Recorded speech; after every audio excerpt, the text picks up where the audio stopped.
Hello everybody and welcome to another episode of Mom on Mom. So today Brianne and I are here with our friend and actor and activist Dax Justice. Dax, tell us a little bit about yourself. Well, I am a mother of 4 and grandmother of 8, and I am an actress, like you said, and an actor.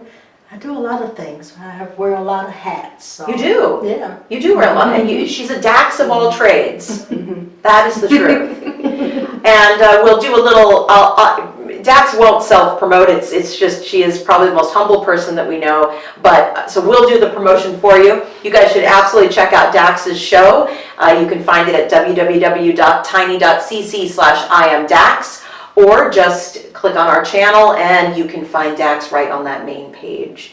So today, we are going to talk about the legacy that we leave for our children. Okay. And we're also going to talk about what a living legacy is. You know, the way we interact with our children on a daily basis and how that is part of our living legacy, because the way we bring them up and the way we treat them and the way we live our own lives influences the legacy, the memories that we are going to create for them. But we're not going to dive right into that. Of course that would be crazy. That's crazy. Yeah. So Okay. instead we're going to have our icebreaker question. Oh, buddy. Now, our icebreaker questions, they might be serious for some people, but primarily I'm looking for things that are a little bit more lighthearted. I never tell Brianne what the icebreaker question is, ever. I never tell our guest mom. It's always right here, in the moment, happening. Okay. So, Dax, Brianne, our icebreaker question for today is Pepsi or Coke? I don't care if someone's diet. Well, I don't know. I don't like neither. And there is the tea. Diet Dr. Pepper. So, I'm a regular Dr. Pepper. regular Dr. Pepper. Both of you Dr. Pepper? Yes. Oh, that's really good. It is No, good. it's not. I'm not, yes it is. No, it's I'm not really a huge fan of Diet Coke, though if that's what the option is, then that's what the option is. I do prefer diet soft drinks, just because I don't need the extra calories or sugar or any of that. And then I can just drink it and it's not like I have to think about, okay, well that's, you know, that's this much and I gotta limit myself and I don't want to do that. I like Diet Pepsi because that's what I had when I was a teenager. That's what my grandparents always have in their fridge. But neither of those are my favorite. It's so interesting that you guys both said Dr. Pepper. I'll get to me in a minute. I'm interested in you, the two of you. It's so fascinating because I'm racking my brain here and I'm trying to think, what show was I filming? So I've been filming a lot of shows in the last like 20 days, 14, 20 days. One of the shows that I was filming, the hosts made the point, and Brianne, I'm so sorry if this was you. Someone made the point, I don't think it could be you, that Dr. Pepper is the liquid version of barbecue sauce.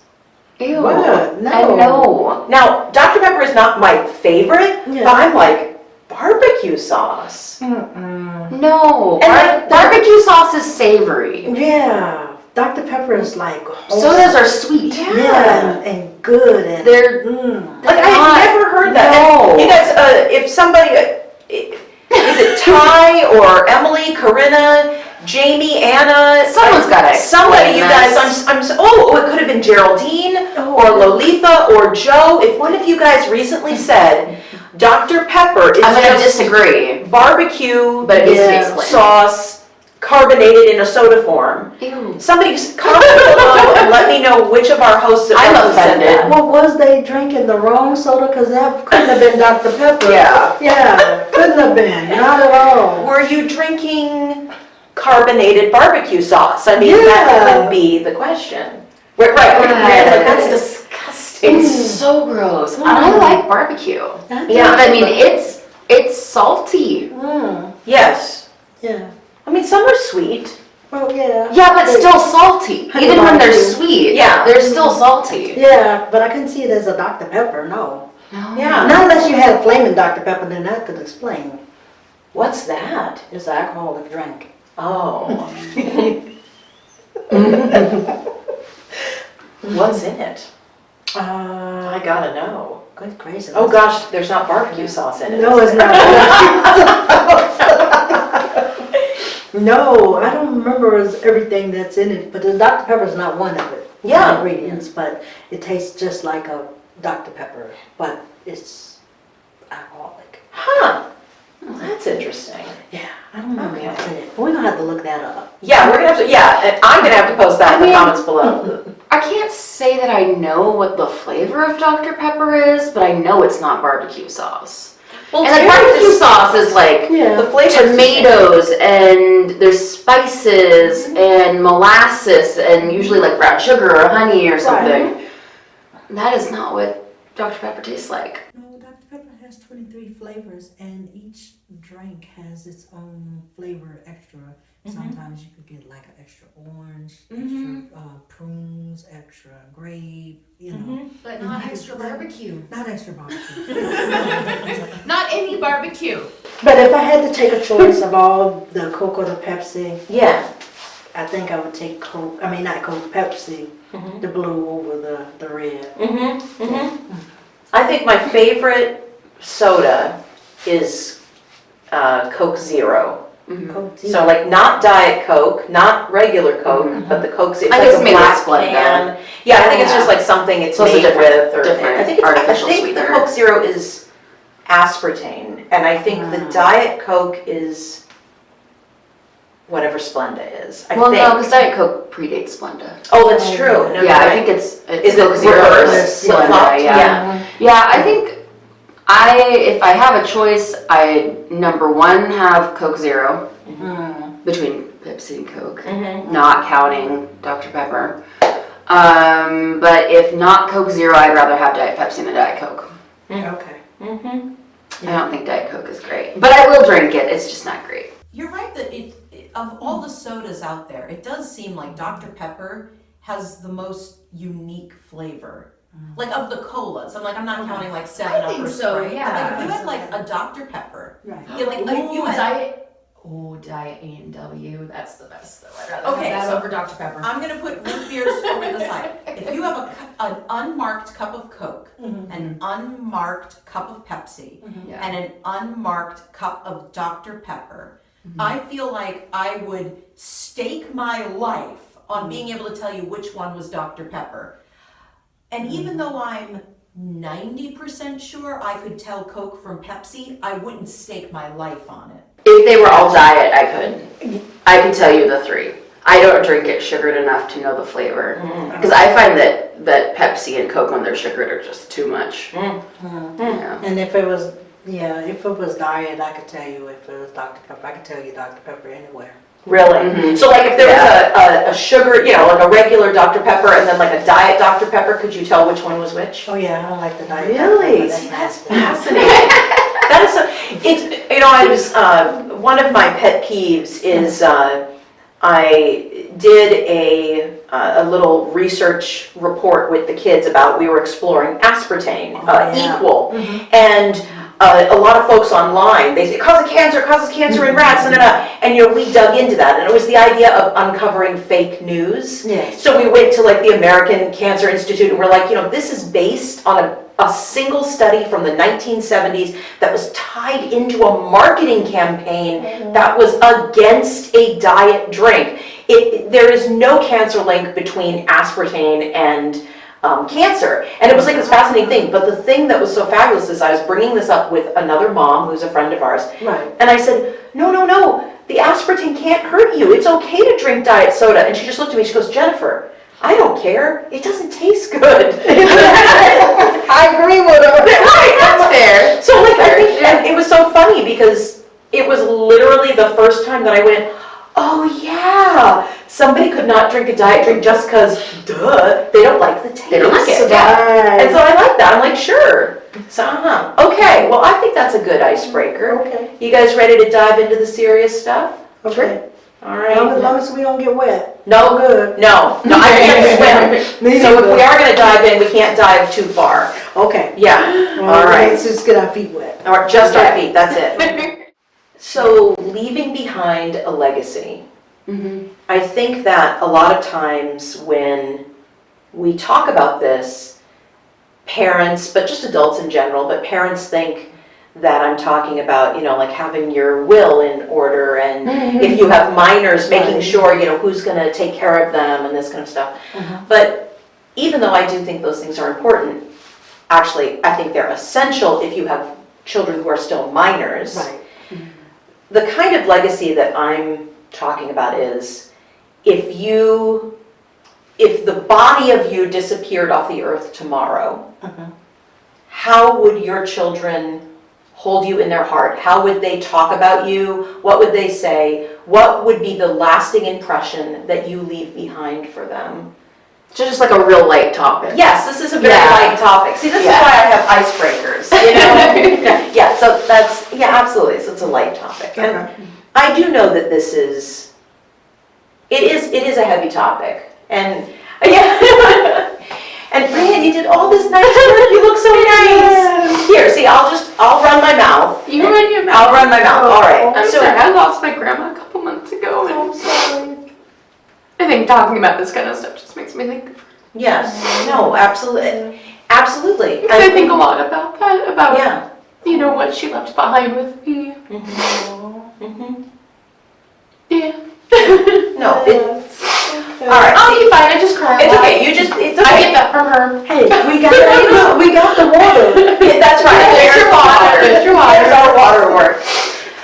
I think that, you know, for me, I know that also for some parents, it's about financial security. You know, have they done something so that their children have a fighting chance, or that they'll just be really set? And, you know, I won't lie, I will admit, my mom has on more than 10 occasions made jokes about, well, you know, if anything ever happened to me, you and your sister would get my life insurance, you know, there's something. And I'm thinking to myself, like, because, I really don't want your life insurance, you know, but I understand the sentiment behind that. Right. Yeah, and that's clearly what she's worried about. Is she wants to Exactly. make sure that you guys are financially Have like this ready to little go. padded little Yeah. $10,000 or $50,000 or whatever it is. Yeah. Who knows? Yeah, you have, right, yeah, you know, Yeah. you have this like little buffer. But I'm like, well, you know, losing my mother doesn't suddenly lower my income. I'm not, you know, I'm more interested in her living a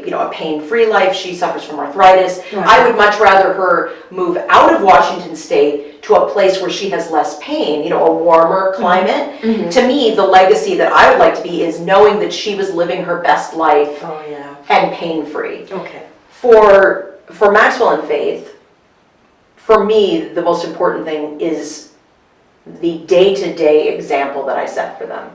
You know, I don't mind so much if they say, oh, you know, mom is such a hard ass, and then, but I want them to remember that I was hardworking, that I didn't take credit for other people's work, Right. and that I always let the buck stop with me. And I can then hope that they will emulate that. Right. But of course, I would be lying if I said there isn't something else huge that I'm leaving them, which of course is the business.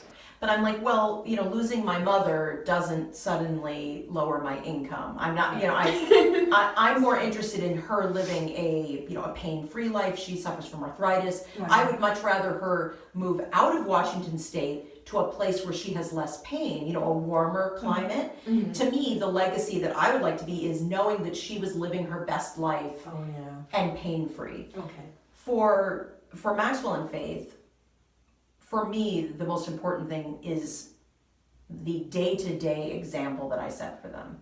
I don't mind so much if they say, oh, mom is such a hard ass, but I want them to remember that I was hardworking, that I didn't take credit for other people's work, Right. and that I always let the buck stop with me. And I can then hope that they will emulate that. Right. But of course, I would be lying if I said there isn't something else huge that I'm leaving them, which of course is the business. Right. And at first, I always encourage the kids, Dax, you and I have talked about this recently, actually, they can grow up to be whatever they want. They don't have to be 5th generation Blue Forge owners, whatever it is. But that they could literally do and go and be as long as they're happy. So, but, I mean, Dax, talk to me about what are your feelings in terms of legacy? How do you want your children to remember you, I'll shut up for a minute. Well, my thing is I want them to know who I was and how I was. When I leave this world, I want them to remember the good times we had. I want them to remember the bad times we had. I remember the trials and the tribulations and all of that. But the legacy that I want them to remember the most is what I did to make them feel the way they do going through their lives, and how I raised them, because that is going to be the vital point of my grandkids and their kids, and and I see it in my daughter now, how I raised her. She's doing the exact same thing to Good. my grandkids. So that is one legacy that I am leaving, is that, they will carry on what I started, and like you said, the buck stops here, but my legacy carries on in them. Yes. And that is what I want. I want to live on through them. So, like my oldest daughter, she's like, well, my mom never let me do this, but, she was hard and stern when I needed it, but not overprotective, like too much. And so now she's raising my granddaughter the same way. And I think that's awesome, because like I can hear me in her when she starts yelling at my granddaughter and redirecting her, and I'm like, okay, I did say that, but grandma's here to protect you. So yes. It's funny, emulation, is legacy emulation. Right. And I think, I think part of it. yes, part of it is. I mean, Brianne, you and I were literally talking yesterday. We were in the car running errands, and I said, well, all my goal as a mom has always been to just be one step, not a million steps, but just one step a better mom than my mom. Now, that's not in the world's opinion. That's in my opinion. So, because we all are flawed. Right? No one is perfect. Certainly no parents are perfect. As we love to say on this show, children do not come with an owner's manual. No, and there's not one right way. No, to there do is not one anything. right way to parent. So Yeah. if I can just be one step, and for me, that one step better from my perspective is about transparency and honesty and reality, harsh as it may seem, the reality of a situation, sharing that with my children. Maxwell and Faith are entirely aware of everything that goes on in the business, in the household, the finances, the the politics, the socioeconomics, everything. And to me, that was a step farther. And I have turned to Faith and said, and Max and said, I just want you guys to be one step better than me when you become a parent. So whatever little flaws that you feel I had, or big flaws, just strive to not do those flaws. So then every generation of parents gets better and better and better. I like that. You know? But I like that. I think I would be, may I knock on plaster, may I be here someday to see Maxwell or Faith interacting with their children, and I want to sit back and go, oh yeah, I used to do that. I like that. That would make me feel very good. Yeah, it does. Well, Brianne. Now, I do like, Dax and I here, we're talking about emulation. You know, Yeah. you said you started to cry, and you said that you get that from your grandma. That is, but that is part of legacy. Yeah. And we could argue that legacy is immortality. Right. So, Brand's like, and I'm still not ready to speak. So, you know, Dax, all right, so Dax, you know, you're also joking about how, you know, yes, your mom was a good mama, my daughter's a good mama to you, but grandma's got you. Yes. So, I think that's a grandma role. yes, that's a grandma role. I think it is. Because mom's got to be mom. Yeah. Mom's Yes. always got to be mom, and sometimes then you also have, you know, you have this whole support system. Right. Yeah. You know, and grandma's role is not the same as mom's role, unless grandma has stepped in for mom, which certainly happens. Yes. You know, I've had a lot of friends where that was the case. Yeah. You know, and even my mom when she was little, because my grandma had my mom really, really young. Okay. And so my mom's grandma, my great grandma Frances, she took care of my mom a lot when she was little. So she stepped into that role. Okay. But, yeah. I don't know. I feel like that is a thing, you know? Yeah, no, it is. It absolutely is. Yeah. It happens all the time. And yeah, and just that, I think that's an interesting dynamic. Yeah. You know, mom being mom, and then, but grandma also. Well, I think the word grandmother, it is indicative. Yeah. You know, we are the grand, well, I mean, I'm not yet, but again, not my pastor, I hope to be. Not yet. Dax, you have the honor of being, you are a mother, but you are also a grandmother. It's kind of like, It's like an evolution. yeah, it's like manager, your supervisor, CEO, grand manager, you know, whatever it is. And my 5-year-old granddaughter makes sure that she says I'm grandma. Oh, yeah. Yes, she'll call me. She's like, Mom is getting on my nerves. Mom is being mean to me. Come get her. I'm like, really? I was like, what is she doing? She's like, just come get her. I go, hey, I'm on my way. Oh my god. But then my daughter calls me up, right? And she's like, okay, your granddaughter's being bad. She's did this. And then my granddaughter's in the background. No, don't call grandma. I'm being good right now. Oh my gosh, yes. She's like, please don't call grandma. She's like, don't. She's like, grandma, you're not in the car, are you? I was like, no, I'm not. She's like, well, don't get in there. I'm good now. I was like, but you ain't good. I was like, this phone's calling. She's like, but they're not calling for me right now. I was like, Not right this moment, right this moment, I'm being good. I'm not doing anything bad, so just call it off. All I get, but with your granddaughter calling you and saying, come get mom, you know, she's irritating me. I could just imagine you like walking into your daughter's house and just like looking at your daughter and being like, you're grounded. I'm taking my granddaughter out for ice cream. You're grounded. I mean, you know, like. Think about what you did. That's right. You think about how you raised your voice about. And told her to put her dishes in the sink. That's right. How dare you? Yeah. oh, God. I did that one day too. That's why it was so clear in my mind. There you go. Yeah, I sure did. I drove all the way from my house to her house, and I was like, oh, I was like, why are you being mean to my baby? I said, we gotta go. And I took her to McDonald's, and we played at the play. Oh. And that is what a grandmother does. I filled them up with sugar and took them home. That's right. Yeah, that's right. I mean, in some ways, being a grandmother is kind of the ultimate payback to our kids. Oh, yeah, Jesus. Oh, absolutely. Absolutely. That's the joy. Absolutely. Well, it's like we have these moments where we're just like, and I'll say, because, you know, but I'll just say, oh, I hope whoever, it was Max or Faith, I hope they have a kid just like them. Oh!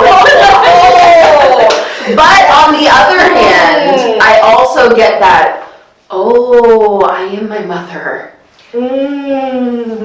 That, okay. And I try to think of in the good ways. Yes. Yes. Because I think all of us, you know, and I don't think that there's any escaping that. I think that No. maybe you're going to be like, oh, well, my parent did this and I hated that, so I'll never do that. Oh, my And sure, and I think that there's parts of that, but there is also those good parts. Absolutely. I You think, know. okay, that's actually, Yeah. that's really fascinating actually, is that idea of despite, I wish it weren't the case, we all do, but there are Yeah. parts of a legacy that aren't always positives. Right. Oh yeah, I mean, it can Yeah. go both ways. Yeah, like, I mean, Certainly. I can say on one hand, and again, I have a sibling, maybe my sibling remembers differently, Oh, but right. all I can say is from my perspective. Right. From my perspective, I have absolutely no memories whatsoever of my mother ever raising her voice to us. I have never raised my voice to Max and Faith, ever. I have never said to them, don't be stupid. I've never said, you know, cut that out. None of it. It never. Okay. It's always this tone of voice. Now, I'm not saying I don't get angry, Yeah. but when I get angry, I'm talking like this, Gotcha. you know, so, but I would say that is a good legacy. However, I don't ever remember my mom holding down a job for very long. She was always kind of moving from one job to another, always kind of self-employed. That certainly has come over to me. I have very briefly when I was a teenager worked for someone else, and since then have never worked for someone else again. So some people could argue that is a negative. You know, coming from a self-employed mom, a chronically self-employed mom. Now, I'm chronically self-employed in a way. I mean, I guess now working for a nonprofit, but still, I'm on the board. It Right. does still seem very much like being self-employed. Okay. Yeah. There is no set paycheck. We have no idea. There is no payday. Okay. So, you know, that there is an instability there that someone could say, oh, that's a negative legacy. So, what about you guys? What's one positive thing that you feel that your parents, that you carried on for your parents, and what's one honest negative thing? I think one of the positive things that I've really tried with Max and Faith to carry over is that idea of you be yourself. That idea of being your own individual outside of like peers say that you need to be X, Y, and Z, you need to wear these jeans, and you have to do this thing to be cool or whatever it is. Be yourself. If something makes you happy, do that thing. And I found that I even learned that with them because who they wanted to be, being themselves, was not necessarily what I thought that meant. But at the same time, I just have to be like, okay, this is what they want to be. This is who they are. And was it your mom or your dad that instilled that in you? I Or think both my of them? mom really. Your mom, yeah. Yeah. Okay, all right, Dax, what's a positive thing? We'll come back to the negative. What's a positive thing that you think you've carried on that your mom or dad did? Children. Mm. Yeah. My mom, we had, oh my God, I had all the kids in the neighborhoods at my house. And I found that myself, I said, when I was little, I was like, oh, I'm never gonna be like my mom. Oh my God, that's how so wrong could I been? Like, I'm that replica of her now. I love children, you know, and I'll do anything for them, and I will go to bat for them just like she did, but I do not feed them at my house. Yes. No, we're not having all the kids in the neighborhood, but I will feed you on your terms, but do not come to my house. That's fair. Yes. That's fair, you gotta draw a line somewhere. Yeah, not only do you have to draw the line somewhere, but I mean, that could get very expensive very fast, especially if there's a lot of kids in your neighborhood. You having feasts, constant feasts. All right, so what is an honest negative thing that you feel like you carried forward from your parents? I think sometimes, and I will preface this by saying, I think sometimes people need this, and I think that's what it is. Is when I was, especially when I was a teenager, my dad would kind of tune out sometimes, because he just needed some, he'd come home from work and he'd just need some time to just kind of do his own thing on his computer or whatever. And I think that I do also, sometimes I'm just like, okay, I just need my own space. I need to do this thing and, and have a little relaxation and just kind of chill. But it's hard because they grow so fast. Right. And so I'm always like, okay, so I'm taking the time so that, I feel like I can be then a better parent, but at the same time, like, what am I missing in that time? Right.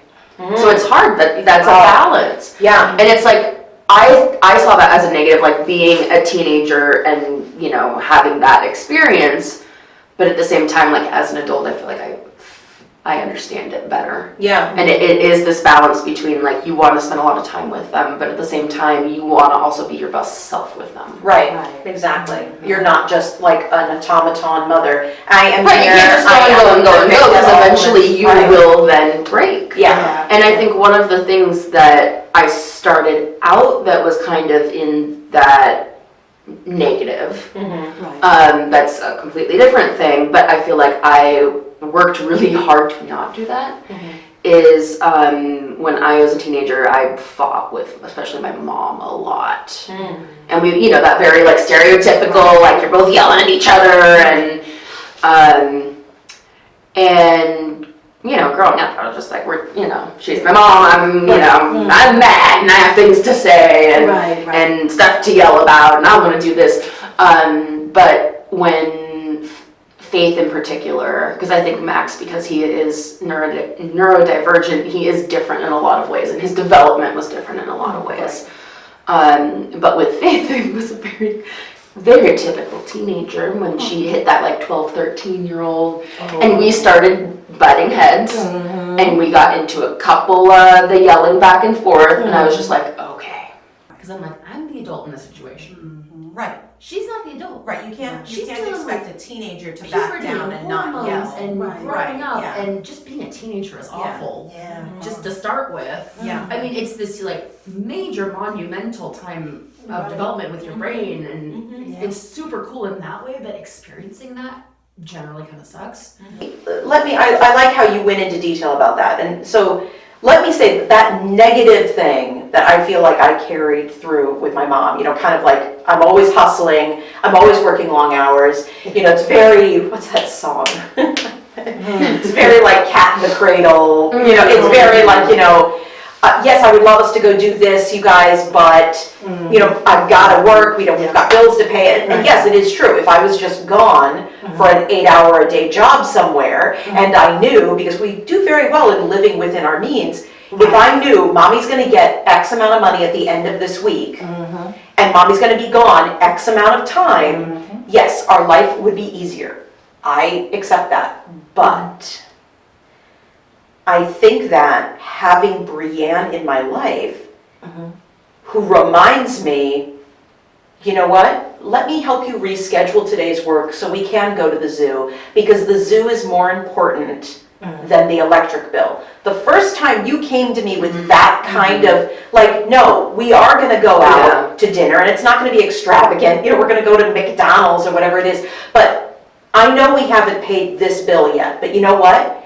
We have been working for 3 days nonstop. We've had 4 hours of sleep. The children see on our faces the exhaustion. We're all going out tonight as a family. We're gonna sit in the car, watch a funny video on our phone, and have a burger from McDonald's. And that's important. The first time you ever came to me like that, it blew my mind. Like, wait, No, we can't spend anything, we can't do anything, we can't go anywhere until every single one of the bills are paid. Well, guess what? Sometimes every single one of those bills aren't paid until the last day of the month. So it is literally. And then it starts over.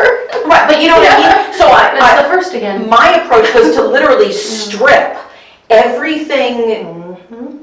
Fun out of the month until the business stuff, the bills, the grown-up stuff was taken care of. And Brandon's like, you are literally letting months pass and the children are growing up and we're growing up. Yep. We're not here for infinite time. Our legacies are here for infinite time, but we are not. Right. And so I think that's why, to me, I'm proud of being self-employed, you know, but I counted it as a negative because it was that, you know, my mom's a hard worker, hustle, but do I have time for my children? Yeah. And so I thank you for helping me find that balance, but that's why I counted that as a negative. Because I hear what you're saying. As adults, sometimes we just need, you guys, babies, okay, I'm gonna put on a 30-minute video, or you guys can have 30 minutes of video game time, because mommy just literally needs to sit in the other room for 30 minutes and read a book or read the newspaper or literally just sit there and stare at a wall. Yeah. Because it's not you guys are wonderful and I love you, but you know, something happened at work, somebody didn't treat me quite right, Right. you know, something like that, Yeah. and we need some time. All right, so Sometimes Dax, to debrief with yourself. ooh, I love debrief with yourself. Oh, yes. Wow, And my like kids- I've been my doing that kids for are my whole older. life and I've never used that phrase. I love that. My kids are older and they make me mad sometimes and I still gotta debrief. I gotta go, just like my daughter just recently told me that she's pregnant and I was like, what? Then I had to take a moment. I said, wait a minute, the conversation can't go further. I said, you know, mommy gotta have me time. So I got to debrief with myself and I went in and I debriefed with myself and she's like, I thought you was gonna be mad. I said, I am mad, just give me a moment. I love that. Okay, I like that because one of the things, okay, like, oh, I know, Dax, I have to let you share your negative, but it's like, oh my God, that's just like so brilliant. One of the moments that is indelible in my mind is the moment when I was about 17 years old, I was just about to graduate, when I realized that my mother was not listening to me. Oh. I was talking to her and she was, I was finally old enough and socially aware enough, which I think I came to later, Yeah. to go, oh, this person is not listening to me. Right. They don't, I mean, they love me, sure, but they don't Yeah. care at all about what I'm saying. And when I wasn't taking the time to debrief, and the kids would start talking to me about something, and and I would catch myself. And what I told myself, because I mean, I started like writing about this in my journal, I'm like, I don't want to do this, this is something that, and I'm like, why would that happen? Why would a parent zone out? Your child is only your child for a very short time, and you know, someday they're going to be 45, and you're going to be like, gee, I wish they'd call me, and I'm like, well, if you set the precedent that you don't really listen, and so I started saying, I would stop, and I'd say, Max, stop, go back to the beginning, start again. And I would make contact, and I have now done that with both of the kids. Okay. I can't remember when the last time was that I had to do that, but I think, I hope that as adults, they look back and go, she wasn't fully listening to me, she stopped me, had me start again, so that she could fully listen. Right. You know, and to me, it was like I needed a moment to, you guys hang on just one second, the person in front of me, this email or whatever it is really upsetting me. Give me a minute, okay? Send, start again. Right. I want to hear you. And that's one of the things that I really like about how we do communicate with them, Yes. is that we do that, because that'll happen to me all the time, and it's not that I'm purposely trying to, you know, do something, you know, I'm cooking and I'm thinking about this and that and all these things, and one of them is trying to talk to me and I'm just like, and I'm trying to keep up with it, but sometimes at some point, either they'll realize or I'll realize, oh, we're not on the same page. Right. And I'll just try to communicate, okay, I'm so sorry, this and this and this was going on. Yes. Say that again. Right. Yeah. And that I think has been really, really cool and helpful. Because I think a lot of people, you know, it's that just like, oh, never mind, no, it's not important. And I'm like, no, you want to tell it to me. Right. It's important. Say it again. Because I mean, again, me, Yeah. I feel that as a parent, it is our responsibility to be interested in what they choose to share with us. Right. As adults, they will find that not everyone is interested in listening to them speak. That's why you have Yeah. friends instead of, like not all your coworkers will be your friends. But as a parent, if you care about that child, you will learn to care about what they are interested in, especially if they're so interested in it that they're talking with you about. On Dax's show, which we filmed earlier, some episodes earlier today, she talked about during summer break, it's very easy for kids to get in trouble because they don't have enough to do.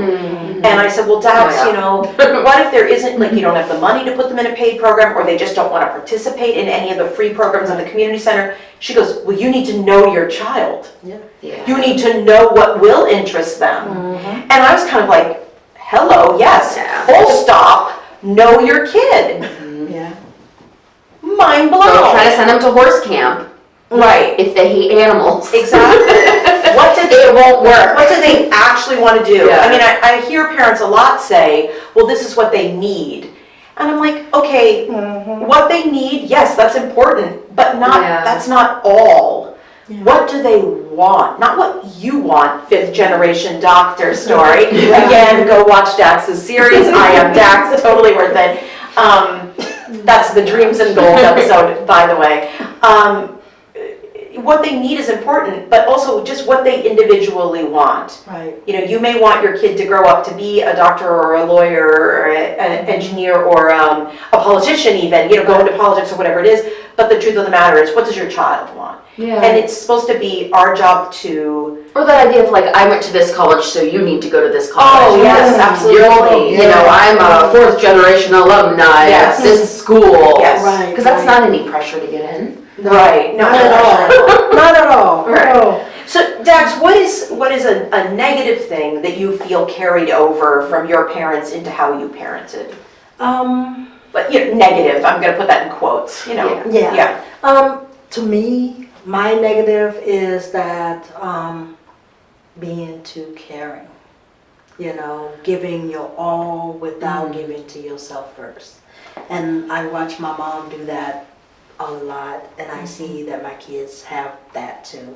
That love and compassion for everybody, and their nature is just to give, and never take. And then sometimes you wind up suffering.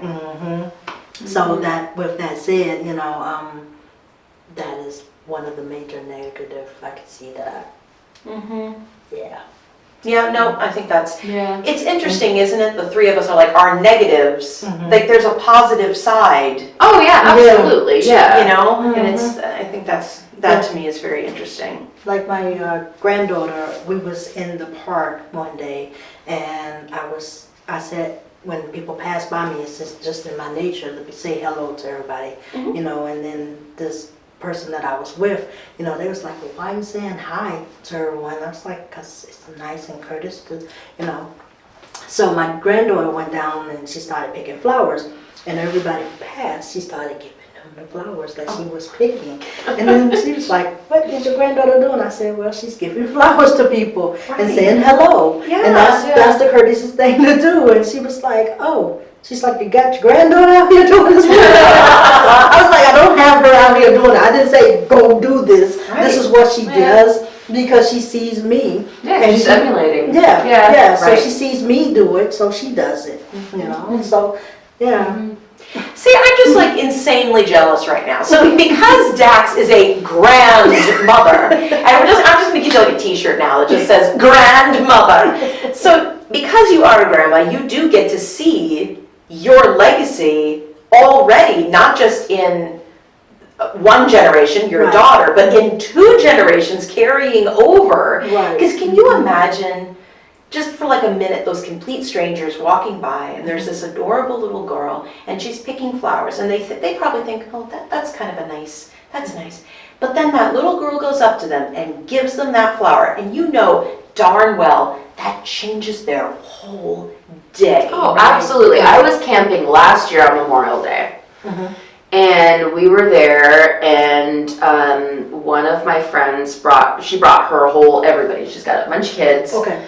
and dogs, and she just brought everybody. She brought a truck. She filled up the back of the truck with big bins, and then she had a trailer on the truck filled with, I mean, like, she was ready to go. Wow. And she has this little, I want to say she was 3, Oh. this little 3-year-old, and she's, you know, we're just having breakfast, you know, and we're good. We got the little cook stoves out. We're making scrambled eggs Right. and stuff.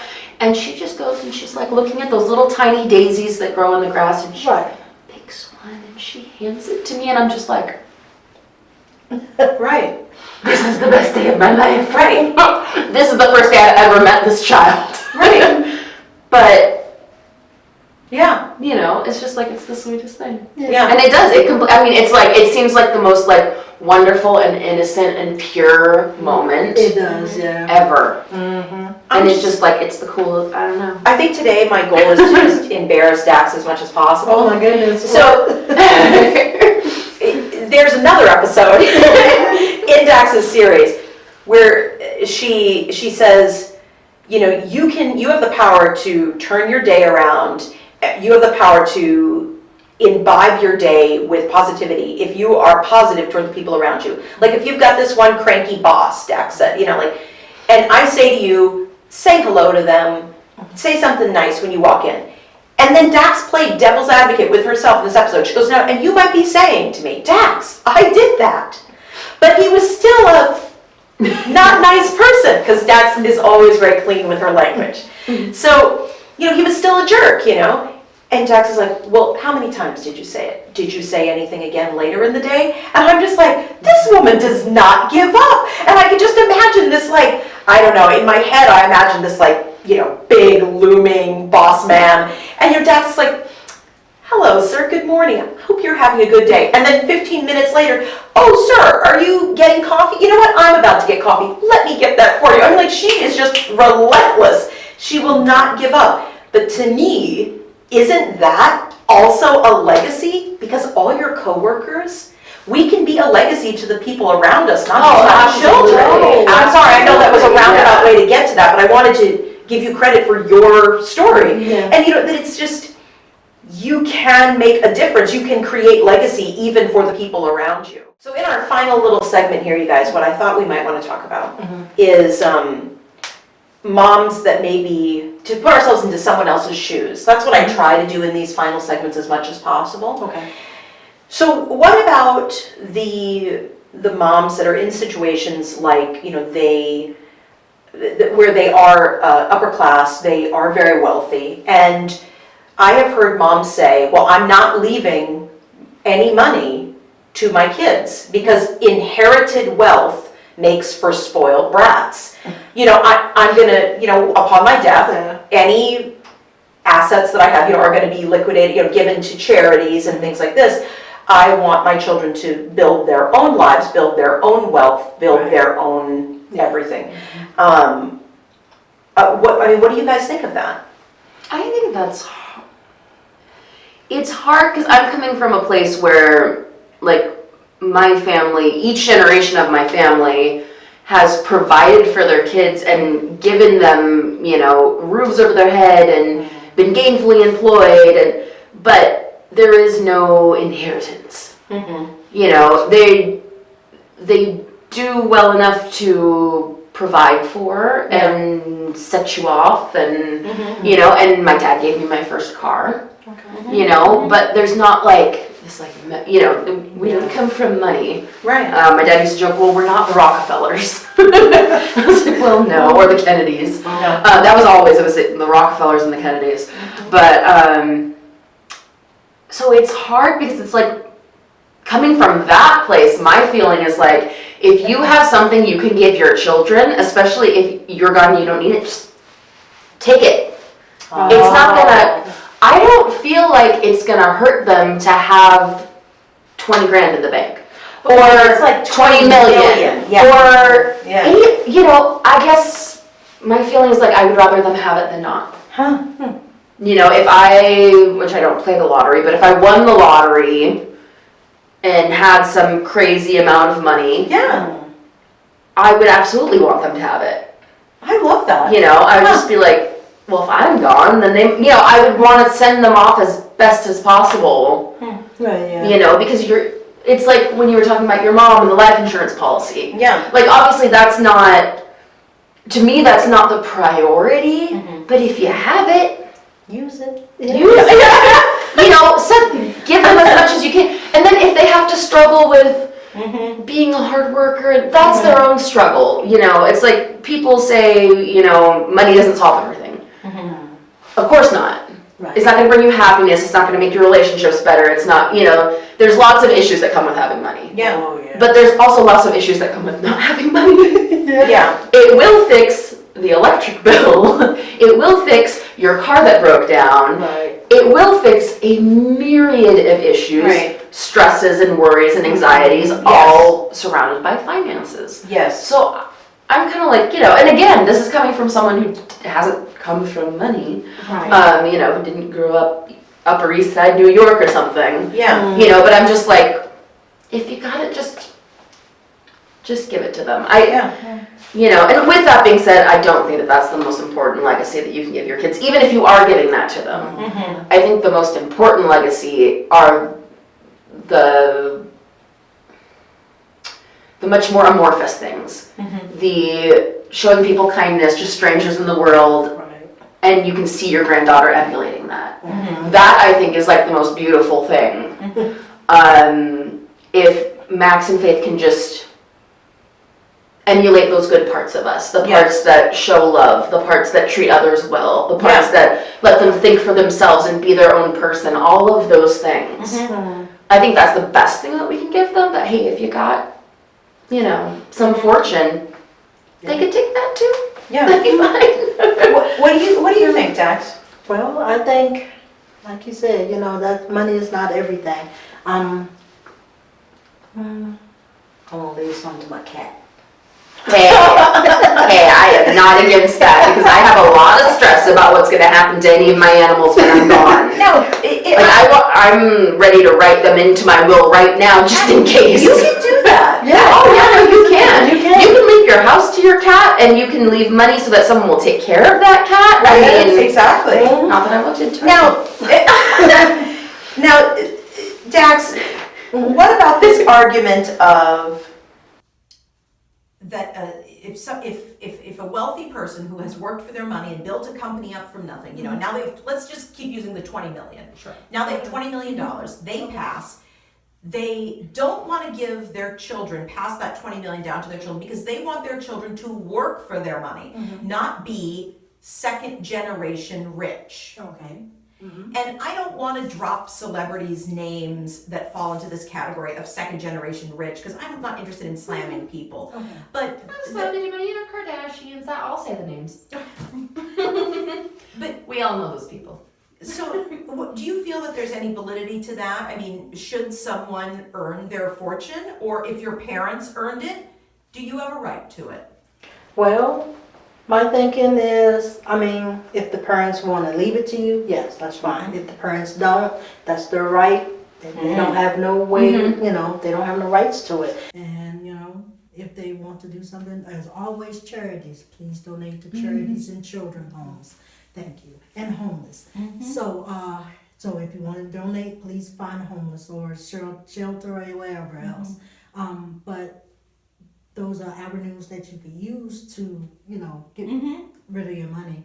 And also, if they want to do something, make sure that if people don't think about this, but $20 million, you could buy a plaque for each one of your child for their burials, and then they don't have to worry about burying themselves. Oh. And that's a gift to them and to their children as well. Oh, I see what you're saying. Yeah. Because most people don't think about their children's, passing away. They just think about them, Right. not saving money or whatever, But that's part of living. You gotta Yes. die, so take care of the burial, and then you don't have to worry about your money going to waste. I think that, and this is not going to happen, which I'll get to in a minute, but I think that for me, I love that idea. I always thought that if I had like a bunch of money toward the end of my life and I was tying my estate together and stuff like this, I would be like, can I pay off my kids' mortgage?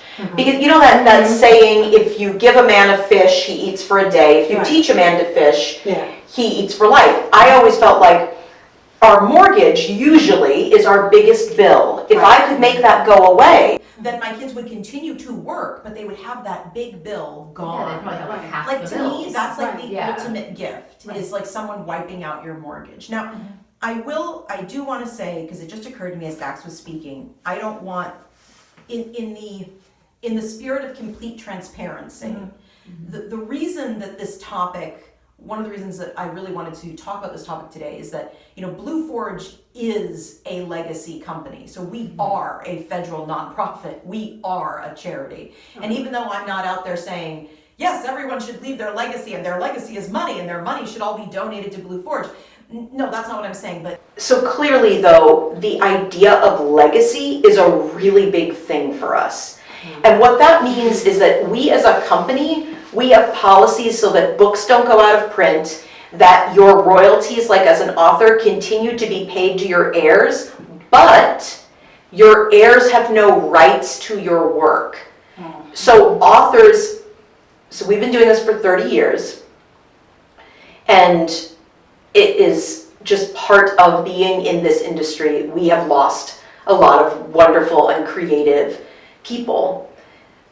The vast majority of the time, those authors, musicians, game designers, filmmakers leave their intellectual property to Blue Forge, and Blue Forge continues to release it like stuff that they haven't released yet. Right. They turn over like journals and manuscripts and discs and files. We continue to release it, and on more than one occasion, we have had heirs, the children of those artisans, come to us and say, my mom never came out to me, and this novel that you're publishing of hers is all about her being a lesbian. We want you to stop publishing it. Stuff like that. I'm using that as a broad example.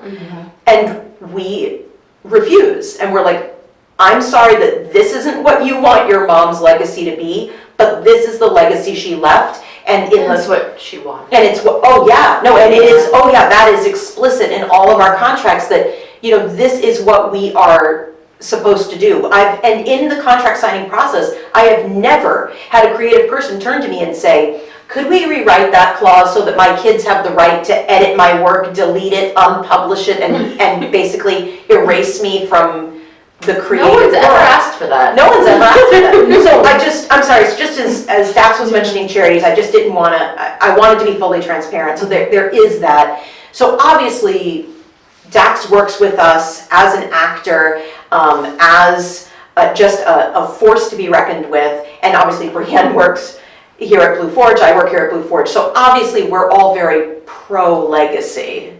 So that's why I did want to talk about this whole wealth thing, it's because as running a nonprofit that is volunteer run, Brienne and I actually aren't paid by the company, we're paid by the royalties from our own creative efforts.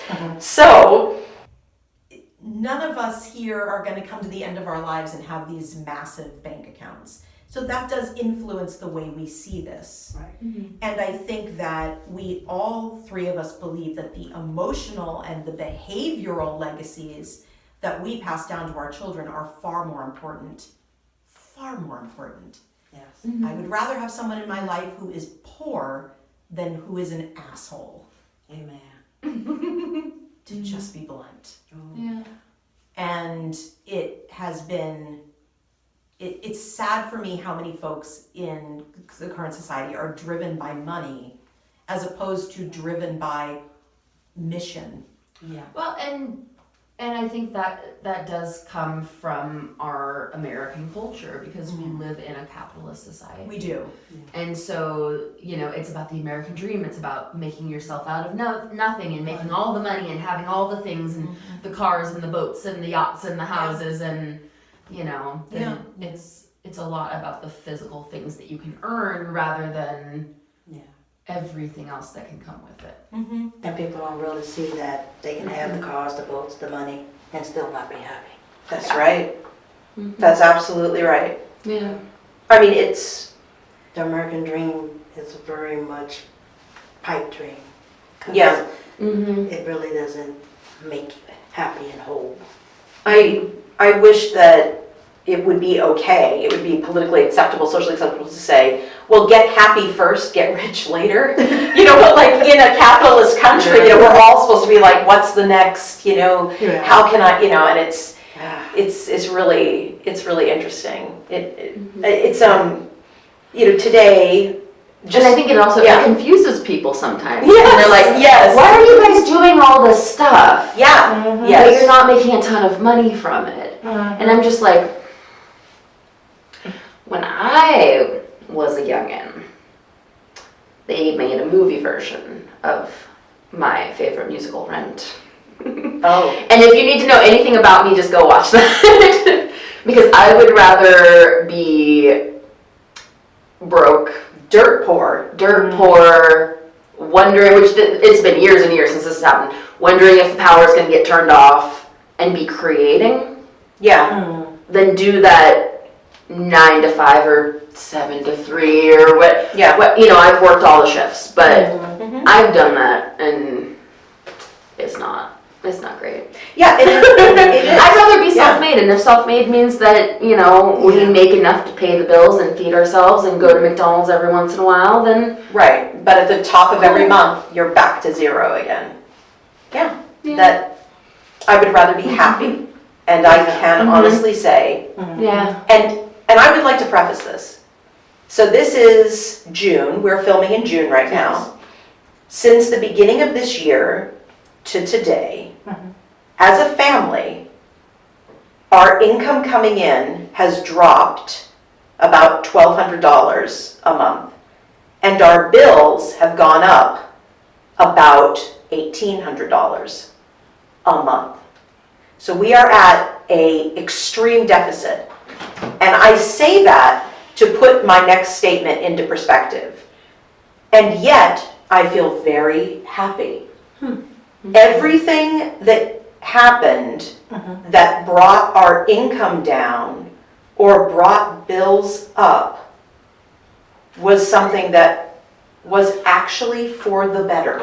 Less stress, Oh, yeah. less negative forces, just, so, I feel so happy, and no idea how we're gonna pay the bills this month. I saw No this idea, great- but I'm happy. There was this great post on Twitter, and someone just wrote, "Isn't it great when the trash takes itself out?" Amen. And I just sat back and I went, retweet. Yes. Yup. Yeah. Yes. You know, and there can be consequences to that, and Yes. sometimes those are financial, but Yes, yes. But sometimes you have to do that. You have to get rid of something that is totally destructive in your life in Yeah. order to Yeah. gain that peace. Because I understand it wholeheartedly. You know, I had to get rid of something that was in my life that was causing so much chaos that I didn't even see it was causing chaos until it was gone and removed from me. yeah. And then I had that. And those are the peace. worst, those are the most insidious. Yeah. Yeah. So I understand that Yeah. piece because, you know, there's nothing in the world.